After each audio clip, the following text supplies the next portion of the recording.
les incohérences et l'hypocrisie d'Emmanuel Macron face à Paul Kagame.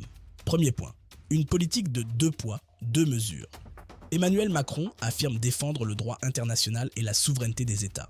Pourtant, alors qu'il critique certains États, il continue simultanément à dérouler le tapis rouge à Paul Kagame.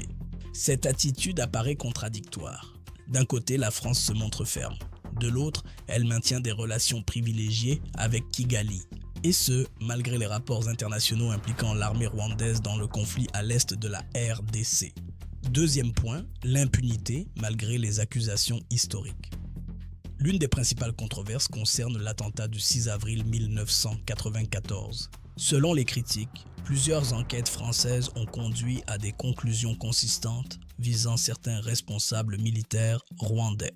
Pourtant, malgré ces procédures, aucune conséquence politique majeure n'a été observée dans les relations franco-rwandaises. Troisième point, la contradiction entre mémoire et responsabilité. La présence de Paul Kagame à Paris pour les cérémonies mémorielles soulève des questions.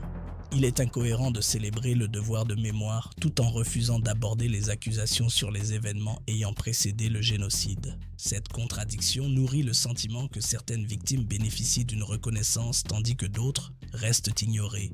Quatrième point, le silence face aux accusations concernant la RDC.